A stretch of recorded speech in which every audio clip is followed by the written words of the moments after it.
Mesdames et messieurs, bonsoir et ravi de vous retrouver pour ce tour d'horizon de l'actualité dans nos régions. Donc voici le sommaire. Un collectif d'associations de jeunes donne le ton dans la capitale burkinabé pour la réussite des élections de fin novembre 2015. Ces jeunes attendent de porter le message de la mobilisation et cela passe par la sensibilisation de la population. Le coup d'envoi des activités de ce collectif a été donné hier dimanche. Grande mobilisation également à Bobo du Lasso ce week-end au Théâtre de l'Amitié pour la clôture de la 5e édition de Vacances Loisirs, une manifestation culturelle placée sous le signe grossesse indésirée en milieu jeune. Comme annoncé, ouvrons ce journal à Ouagadougou, précisément au quartier Samandé, où un collectif d'associations de jeunes se prépare activement pour la réussite du scrutin du 29 novembre prochain. Ces jeunes seront bientôt dans 12 arrondissements de la capitale pour des activités de sensibilisation de la population sur le processus électoral. Et c'est par le sport que le coup d'envoi a été donné hier dimanche. Paul David Bambara, Mounira Kiri. C'est par une compétition sportive que le collectif d'associations de jeunesse Lakmtaba a donné le coup d'envoi de ses activités de l'année 2015. Des activités qui ont pour objectif de sensibiliser les habitants du quartier Samandin et environ afin qu'ils participent massivement aux échéances électorales de novembre prochain. Il s'agit de sensibiliser, d'informer, de s'entretenir afin que les élections se passent vraiment dans la transparence, dans la cohésion sociale. Nous voulons sensibiliser la jeunesse vraiment à s'impliquer et vraiment à choisir le président des jeunes. Les concepts de tolérance, de paix, de vote utile et de démocratie sont entre autres les notions développées au cours de cette rencontre. Après Samandin, le cap sera mis sur Komsilga, Pabré, Tanguin-Dassouri, Sampa, Komki, Ipala et Koubri, toujours avec le même message. L'essentiel, c'est de travailler à faire du Burkina un havre de paix. Pour en parler, cap sur Boktenga, au pied de Notre-Dame de Fatima. Les fidèles catholiques y étaient dimanche pour la 3e fois consécutive. Ils ont assisté à la clôture de la célébration du synode sur la famille. Au cours de ce pèlerinage, tous ont prié pour des élections apaisées au Burkina. Nongba Kouda et Nathalie Sawadougou Nabaloum. Ils sont venus rendre grâce à Dieu par Marie à Boukenga. Ils lui ont aussi confié leurs familles et leurs projets. Les fidèles chrétiens ont aussi réfléchi sur le thème « Par Notre-Dame de Fatima, allons à Jésus et bâtissons une famille de paix et de miséricorde ». Ce pèlerinage se situe dans le contexte de la célébration du synode sur la famille. Dans ce sens, l'interpellation est que toutes nos familles doivent imiter la Vierge Marie. Imiter ces vertus de la Vierge Marie peut être vraiment un terreau favorable pour faire grandir ces vertus-là et surtout ces valeurs de paix et de miséricorde en famille. La réconciliation, même quand elle est acquise, est généralement d'une grande fragilité. Les chrétiens en sont conscients, c'est pourquoi ils ont offert ces symboles à Dieu. Une calebasse et un canari d'eau fraîche, des fleurs blanches, la carte et le drapeau du Burkina Faso. À cette messe, on a aussi prié pour les élèves et les étudiants. Les fidèles ont également confié à Dieu les martyrs et les victimes des événements derniers. Avant que la journée du 31 octobre a été décidée par les plus hautes autorités comme étant une journée nationale pour la commémoration donc, des martyrs.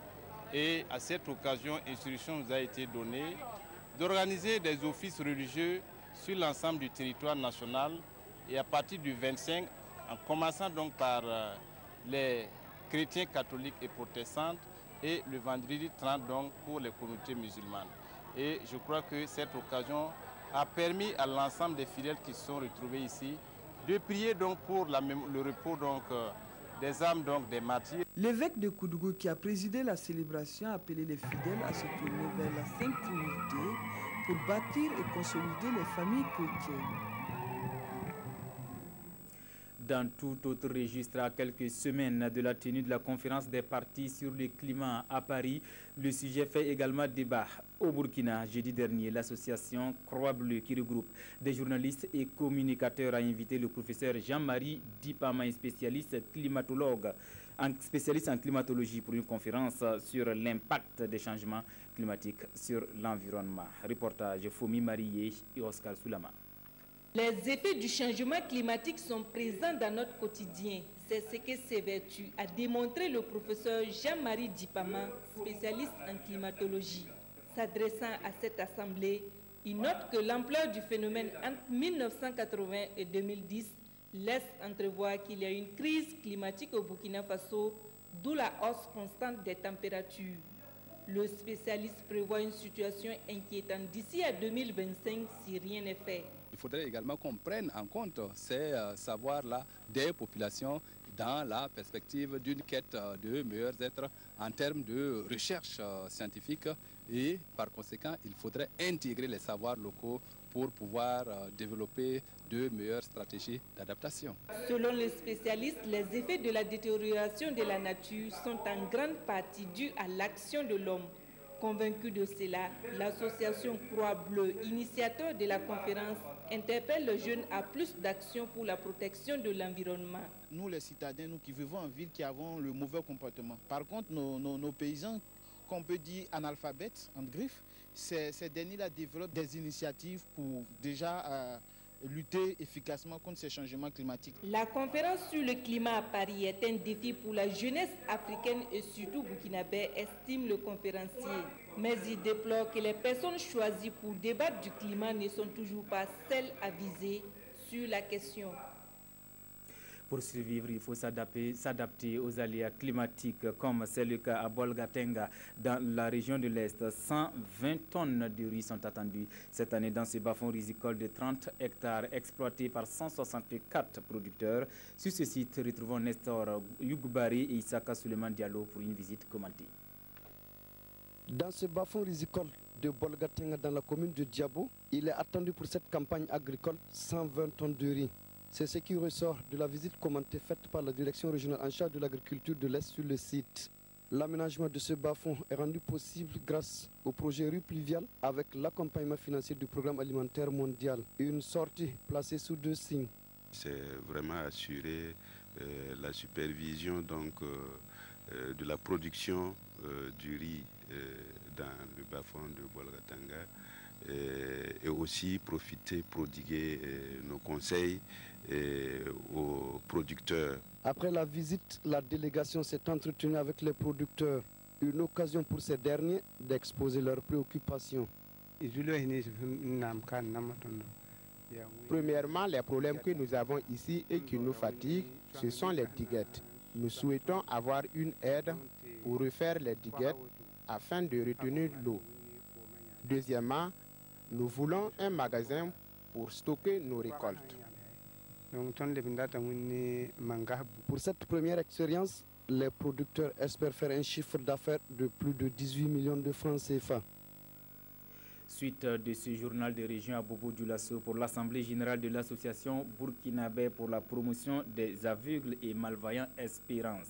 Réunis samedi, ses membres ont fait le bilan du mandat écoulé et procédé au renouvellement du bureau exécutif. Un bureau dont plusieurs membres ont été reconduits cette fois-ci. Plus de précisions avec Idrissa Warga et Widia Rukesano. Et de 2 pour Abdoulaye Traoré, à la tête de la désormais association burkinabé pour la promotion des aveugles et malvoyants, ABEPAM Espérance Bobo-Dioulasso, autrefois appelée Association des aveugles et malvoyants Espérance de Bobo. Avec 12 autres personnes, il bénéficie de nouveau de la confiance des membres de son association, cela au regard du bilan de 4 ans de lutte pour le bien-être des déficients visuels. Ceux qui ont connu l'association avant 2012 peuvent réellement témoigner parce que les infrastructures, les renforcements en équipement, renforcement des capacités des enseignants, en tout cas pour le moment je peux dire que j'ai été plus ou moins satisfait. Ce qui est fait c'est beaucoup, mais il reste encore beaucoup à faire. Et au nombre des défis pour ce nouveau mandat, la question de la scolarisation des handicapés visuels. Il faut que les partenaires techniques et financiers, l'État s'implique pour qu'on puisse approcher l'école de l'enfant. Pour que nous, ici, on ne puisse pas être affrontés à l'accueil ou bien à l'hébergement des enfants qui viennent dans les différentes localités environnantes. Parce que les écoles spéciales ne se trouvent pas partout et les écoles inclusives aussi. Même si on a la volonté, les enseignants ne sont pas formés, il y a un manque d'équipement. C'est en 1993 que l'association a vu le jour à Bobo-Dioulasso. Elle compte aujourd'hui une centaine de membres, dont des personnes dites normales qui sont engagées pour la cause des aveugles et des malvoyants. Célébrons le travail bien fait pour une culture de l'excellence dans les cascades. 140 élèves issus des différents établissements publics et privés d'enseignement général et technique des villes de Banfora et de Bérigadougou ont vu leurs efforts récompensés la semaine dernière. C'était au cours de la 4e édition du prix d'excellence scolaire et académique dans les cascades. Le point avec Betty Bié, Naon et Ahadi Sandamba. Pour la 4e année consécutive, le pari est encore gagné pour les organisateurs du PESAC, le prix d'excellence scolaire et académique dans les cascades. Au total, 140 élèves et plusieurs acteurs de l'éducation de la région ont vu leurs efforts salués et récompensés. Objectif, encourager les élèves méritants et surtout relever le rendement scolaire et académique dans les cascades. Nous avons constaté que le prix, avec bien d'autres facteurs, a contribué au rehaussement de l'excellence et du rendement scolaire dans la région. À titre illustratif, la région était classée dernière au bac en 2014, mais cette année, la région des Cascades est placée 2e au plan national. Pour les autorités en charge de l'éducation, la politique du PESAC s'inscrit dans la dynamique d'une formation de qualité. Voir donc une région aujourd'hui organiser un prix d'excellence, nous trouvons que cette région s'inscrit dans la droite ligne en sorte du travail que fait le ministère. Et je voudrais par l'occasion souhaiter que les récipiendaires soient félicités et ceux qui n'ont pas eu les prix puissent en quelque sorte aussi faire cette concurrence légale-là pour aussi bénéficier des prix les années à venir. PESAC 2015, ce sont des fournitures scolaires, des bourses d'études, des vélos, du matériel de bureau et des enveloppes allant de 5 000 à 50 000 francs CFA qui ont été distribués. Pour les différents lauréats, plus qu'une faveur à leur égard, ces prix sont comme un défi à relever et surtout à maintenir haut le flambeau de l'excellence partout où ils seront. Du monde au théâtre de l'amitié de Bobo-Dioulasso ce week-end pour la clôture de la 5e édition de Vacances Loisirs, une manifestation culturelle qui avait pour thème grossesse indésirée en milieu jeune. Sur scène, vous le verrez, les troupes en compétition soutenir le public en haleine. Batibé Naon et Ali Traoré. Malgré la chaleur accablante et le soleil de plomb, ils étaient nombreux à investir la cuvette du théâtre de l'amitié de Bobo-Dioulasso. Dans une ambiance de fête, le public est venu soutenir pour la finale de la 5e édition de Vacances Loisirs les différents groupes en compétition. Des groupes venus de Ouagadougou, Koudougou et Bobo-Dioulasso et qui ont su montrer leur savoir-faire en fait de société et en ballet. On a eu encore une musique du terroir avec Diabaté. Et vous avez vu les faits de société où on a voulu faire une sensibilisation au niveau de la jeunesse. Donc je pense que c'est les innovations majeures. Moi, en tout cas, je pense que les sketchs sont un peu sortis, franchement, du thème. Parce que ce qu'on leur demandait, je pense qu'ils n'ont pas très bien compris. Sur les 3 groupes en compétition en fait de société, le premier prix a été remporté par Ensemble Artistique Ouakat de Tampuy. Et le trophée plus la somme d'1 million de francs CFA sont revenus à Espoir de Sarfalao pour sa prestation en catégorie ballet. Et la composition n'a pas été facile vu la situation actuelle. Et je remercie Dieu. C'était très dur. Avec les élèves, et on avait tout le temps des problèmes de salles. On répétait dans les salles d'école et jusqu'à la rentrée s'est introduit, donc directement, nous étions obligés, on répétait presque dehors. C'est pas facile. L'éclat de cette soirée a été rehaussé par des artistes musiciens comme Choki et Diaveruté. Des humoristes étaient également de la partie. Mesdames et messieurs, c'est tout pour l'actualité consacrée à nos régions. Merci de l'avoir suivi. À bientôt.